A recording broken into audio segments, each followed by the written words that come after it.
episode of Two Geek Soup.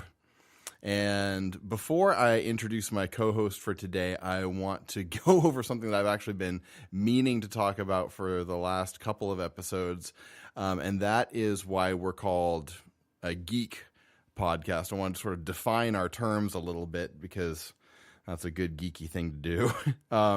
So we're a geek podcast, not a nerd podcast, because mostly geek at this point sort of refers to a person who has taken their level of interest in what would normally just be a hobby to a level beyond what most people would think is normal, and have sort of made themselves a little bit of an expert in that area. And the word geek actually derives from a term that was used to refer to circus performers in the early 1900s. The first documented case of geek goes back to 1916. And so basically it referred to sideshow freaks. And from there, it sort of trickled down into popular culture and has eventually now in the last 50 years or so settled into what we would be familiar or comfortable using the term as.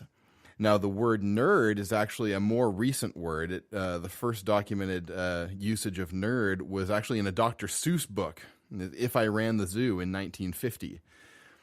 And so then nerd nowadays tends to refer to someone who is a little bit like a geek, but it skews a bit more academic most of the time. And in earlier usage, it was mostly synonymous with the term egghead. So while many nerds can also be geeks, mostly people who would self-identify with the term geek would not really enjoy or wouldn't use the term nerd to identify themselves as much. Because again, that tends to skew more academic and someone who is has made themselves an expert in any given sort of field there. All right, so that's that, and that's over. So now we can get on to the more interesting part of the show, probably, and talking to my friend Aaron Welty. Aaron, how are you doing today, man? What's going on? I'm doing great. How are you? Thanks for having me.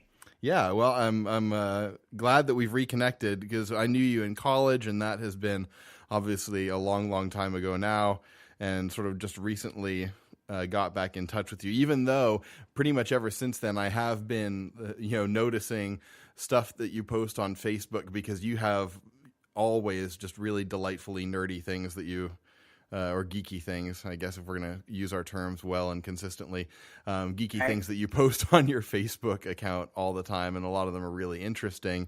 Especially I've enjoyed seeing that you have actually taken your geeky interests and applied them in a way that is sort of a benefit to your community.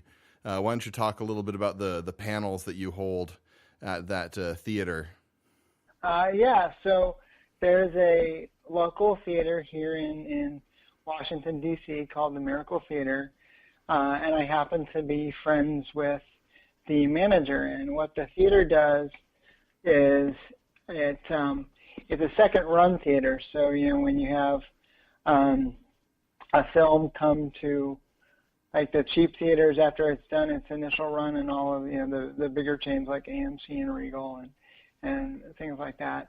So films will come to the Miracle Theater, and they play them on the weekends because during the week the space is used for different kind of group and community events, and then it's actually used as a church space on Saturday evenings and Sunday mornings.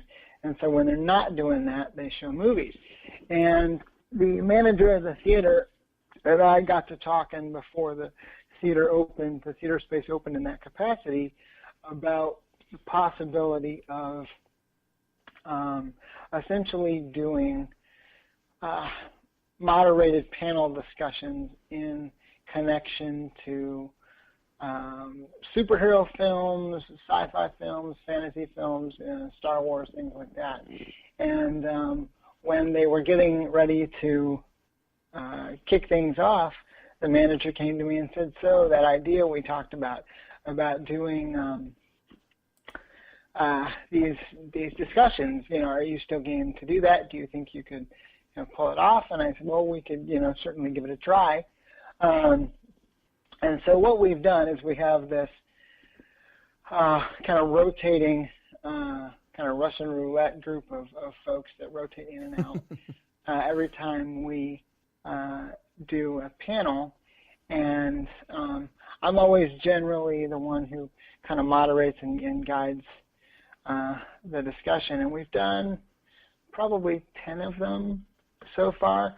And believe it or not, even though we were talking about terminology earlier and I wanted to keep terminology straight, we call ourselves the Council of Nerds, not because we came up with that, but one of my frequent panelists, his younger sister, just kind of tossed that out at us. One of the first panels that we did because she was present, and I was kind of like, well, I'm okay with that if everyone else is okay with that, and we kind of just went and ran with it. And so what we'll do is I will have, I'll generally see a film, 3 or 4 times in first run and process it myself and think about it and think about themes and ideas and things that I see that I like, that I think have a kind of redemptive bent to them, and I will begin to formulate kind of questions and ideas around some of those things, and then probably about a week or so before the council actually meets to do the discussion, I'll toss the questions out to them so they have time to think and process and mull over some things and kind of get some thoughts in a row as we prepare to do a particular discussion. And part of the reason we do it is because I run into a lot of instances just in life where somebody goes to the movie theater and they watch a film and then they go home and that's it, and they kind of treat it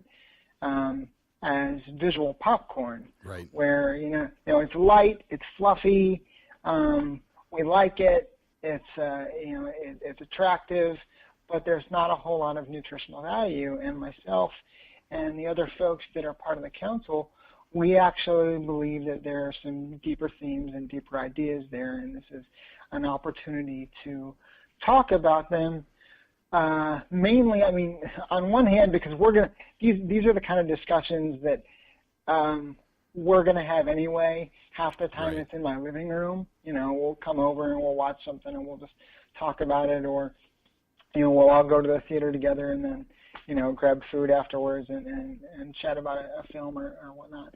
So this is a group of people that I do this with anyhow, and we thought, well, would there be a benefit to doing this in front of a live audience, because you have the opportunity to begin to show them how they can engage with what they're being presented with on the silver screen, because even kind of in certain strains and lanes of culture, superhero movies are looked at kind of with a degree of disdain, sure. much like comic books have been looked at through much of their 70, 80-year existence, going all the way back to things like Action Comics #1, Superman, back in 1938, and it's a double-edged sword in the sense that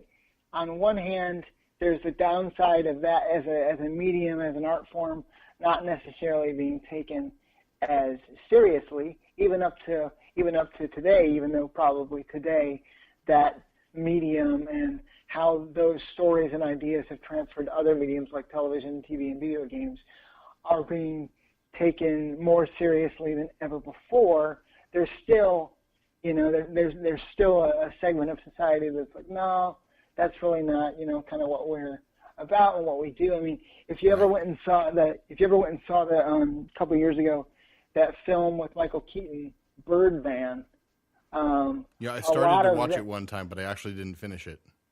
Yeah, a lot of that, even though there's some really great performances in it, a lot of it is, I believe, the writer and director kind of giving his negative take on the superhero genre, and the fact that, Michael Keaton plays this guy who starred in these Birdman movies that feels a lot like Batman, and right. kind of, it's, partially this meta critique on superhero culture, but also a bit of a critique on, Michael Keaton's career and things like that. Yeah.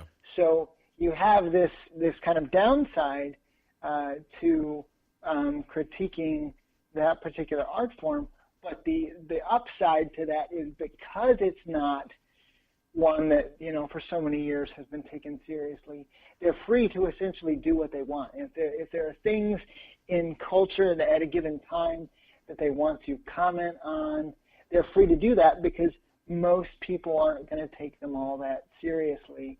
But the ones that do, they get it, and they begin to, they begin to be able to see and kind of process in a new way, from things like, the X-Men in the early 60s right. being Stan Lee's contribution to what was going on in the country at the time with the civil rights movement, sure. to even, I think there's a 2-part episode in maybe the first or second season of Justice League where Flash and the John Stewart Green Lantern, and I think maybe Black Canary, is it Canary? No, I think it might be. I think it might be Hawk Girl, actually. Oh, okay. They end up in a parallel universe where the Justice Society, or a facsimile of the Justice Society of America, is kind of a real thing, and John Stewart kind of goes on this whole mini monologue about how these were the heroes I read as a kid mm-hmm. in the 60s and 70s. These were the heroes that taught me how to live and who to be, and kind of that kind of brighter, more innocent take on superheroes that you had in like the 50s and 60s. Right, yeah, in the even Golden Age. You're right, Golden Age into Silver Age, and even some of the camp you had with Batman. I guess 60s and 70s already would be Silver Age, you're right, yeah. Right. I mean, because by the 70s you got into like the Denny O'Neil and Neil Adams Batman, where they were taking Batman more back to his roots in the right.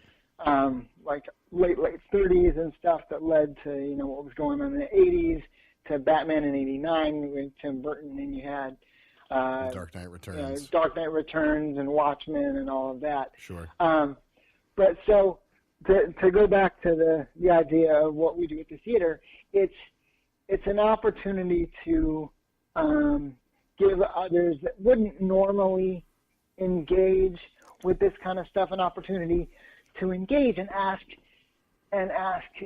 questions about, okay, what can we learn here? What can we learn that's worth applying to life for real? Because on the one hand, you have, the geeks that might show up. They're going to engage anyway because they want to be part of that conversation. Right. And for them, kind of what we have to say is something akin to, okay, you love this like we love this. That's awesome. But the question ultimately is, how are you allowing this thing that you love, that you're passionate about, how are you allowing it to teach you and disciple you through life, and what is it teaching you? Because if you're not doing that, then it's my personal belief that you're engaging in a very high form of escapism. Right. And if that's all you're doing, then you're essentially doing both yourself and the thing that you love a disservice. And so that's kind of the message to the geek part of the audience, and wanting to draw them in to think even deeper about the thing that they love. And then for maybe the not so geeks in the audience that are like, oh, okay, new superhero movie